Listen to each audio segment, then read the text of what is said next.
সমাগত পঞ্চায়ত নিৰ্বাচন আৰু এই পঞ্চায়ত নিৰ্বাচনক লৈ ৰাজ্যৰ বিভিন্ন পঞ্চায়তসমূহত ইতিমধ্যে ব্যাপক প্ৰস্তুতি দেখিবলৈ পোৱা গৈছে আৰু আমাৰ ডি নিউজ প্লাছৰ তৰফৰ পৰাও এই পঞ্চায়ত নিৰ্বাচনৰ প্ৰাক্ষণত পঞ্চায়ত নিৰ্বাচন 2025 বুলি এক অনুষ্ঠান আয়োজন কৰা হৈছে আৰু এই অনুষ্ঠানৰ জৰিয়তে ৰাজ্যৰ বিভিন্ন প্ৰান্তৰ যিসমূহ পঞ্চায়ত আছে এই পঞ্চায়তসমূহত কেনে ধৰণৰ আসলতে উন্নয়ন হৈছে বা উন্নয়ন হোৱা নাই সেইসমূহ আমি দেখুৱাবলৈ চেষ্টা কৰিম। কেমেৰা পাৰ্চনে দৃশ্য দেখুৱাইছে। এই মুহূৰ্তত মই উপস্থিত আছো বজালিৰ 118 নং নিত্যানন্দ পানবাৰী গাঁও পঞ্চায়তত আৰু এই পঞ্চায়তখনত আসলতে বিগত 5টা বছৰত কেনে ধৰণৰ উন্নয়ন হৈছে সেই দৃশ্য দেখুৱাবলৈ আমি উপস্থিত হৈছো আৰু ইয়াৰ সচিবগৰাকী আছে। সচিবগৰাকীৰ পৰা আমি কিছু কথা জানিব প্ৰয়াস কৰিম। কেমেৰা পাৰ্চনক আগুৱাই আহিবলৈ অনুৰোধ জনাইছো। এনেধৰণে বজালিৰ বিভিন্ন পঞ্চায়তসমূহ আছে এই পঞ্চায়তসমূহত কেনে ধৰণৰ উন্নয়ন দেখিবলৈ পোৱা গৈছে সেই সন্দৰ্ভত আমি দেখুৱাব চেষ্টা কৰিম আৰু যেহেতু মই এইটো পঞ্চায়তত উপস্থিত আছো এই পঞ্চায়তৰ যিগৰাকী সচিব আছে সেই সচিবগৰাকীৰ পৰা তেখেতৰ কাৰ্যকালত কিমান দূৰ আসলতে কাম হৈছে বা কাম হোৱা নাই সেই সন্দৰ্ভত জানিব চেষ্টা কৰিম আৰু তেখেতৰ মুখেৰে আসলতে কামসমূহৰ পৰ্যালোচনা কৰা দেখিবলৈ পোৱা যাব। পঞ্চায়তগৰাকী ইতিমধ্যে কৰ্মত ব্যস্ত হৈ আছে।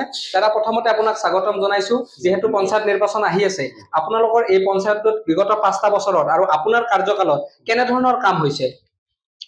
মই 2023 ইয়াতে জইন কৰিছো। জইন কৰাৰ পিছতে এই য'ত বহি আছো এই অফিসটো 20 লাখ টকা ব্যয় কৰি নিৰ্মাণ কৰা হৈছে মোৰ দিনত। ইয়াৰ পিছতে 15 ফাইনেন্সৰ উলোৱাত এটা তাৰমানে এম ই স্কুল, এইটো এম ই স্কুলটোৰ নাম আছিল ভোগেশ্বৰ এম ই স্কুল। এই এম ই স্কুলটো এডিশ্যনেল ৰুম এটা কমপ্লিট তৈয়াৰ কৰি দিয়া হৈছে আৰু শিক্ষাৰ কাৰণে এটা বৰ ডাঙৰ কাম কৰি দিয়া হৈছে। দ্বিতীয়তে এইটো ভোগপুৰত 68 নম্বৰ এল পি স্কুলটো মেৰামতি কৰি দিয়া হৈছে। তাতে তিন পাতে ফুটি গৈছিল, সেইটো এটা আমি ভাল কাম কৰিছোঁ। তৃতীয়তে আমাৰ ৰতনপুৰত যিটো চাব চেণ্টাৰ আছে চাব চেণ্টাৰত এটা পানী যোগান আঁচনি আমি কমপ্লিট কৰিছোঁ। শংকৰদেৱ শিশু নিকেতনত এটা আমি টয়লেটৰ ব্যৱস্থা কৰি দিছোঁ। ঠিক তেনেকৈ উলোৱাতে বাছ ষ্টপেজত এটা ভাল টয়লেটৰ ব্যৱস্থা কৰি দিছোঁ। আমাৰ অফিচৰ কোনো নাছিল, ইনফ্ৰাষ্ট্ৰাকচাৰ দুৰ্বল আছিলে। মই অহাৰ পিছত বাউণ্ডাৰী ৱাল ইতিমধ্যে নিৰ্মাণ হৈ গৈছে। তাৰ পাছত আছে আমাৰ কালজিৰাপাৰা ৰতনপুৰ, তাত এখন এল পি স্কুল আছে। এই এল পি স্কুলখনৰ বাউণ্ডাৰী ৱাল নিৰ্মাণ হৈছে। এনেদৰে তাৰমানে মানে গাঁওবিলাকত যিবিলাক অনুষ্ঠান প্ৰতিষ্ঠান আছে, টয়লেটেই হওক, বাউণ্ডাৰী ৱালে হওক, কালভাৰ্টেই হওক বা এনেধৰণৰ কাম আমি সম্পূৰ্ণ কৰি তুলিছোঁ। সততে আসলতে পঞ্চায়তসমূহত বিভিন্ন দুৰ্নীতি হোৱা দেখিবলৈ পোৱা গৈছে, কিন্তু আপোনাৰ কাৰ্যকালত এই পঞ্চায়তটোত ৰাইজৰ কেনে ধৰণৰ সহযোগিতা পাইছে এই কামসমূহ কৰাৰ পক্ষত? মই অহাৰ পিছত ৰাইজৰ সুন্দৰ সহানুভূতি, আৰু মই অহাৰ পিছত এটকাও ইয়াত দুৰ্নীতি হোৱা নাই। যদি কোনোবাই যদি ক'ব পাৰে মই ধন্যবাদ দিম। আসলতে বিভিন্ন জি পি এম ৱাই যি ঘৰ আছে এই ঘৰৰ নামত আসলতে বিভিন্নজনে টকা সংগ্ৰহ কৰা ইতিমধ্যে আমি বাতৰি প্ৰচাৰ কৰিছো বিভিন্ন পঞ্চায়তত। এই পঞ্চায়তত এনেধৰণৰ ঘটনা সংঘটিত হৈছিল নেকি? এইটোতো সকলোকে বা আপোনালোকে বেনিফিচিয়াৰী সুধিব।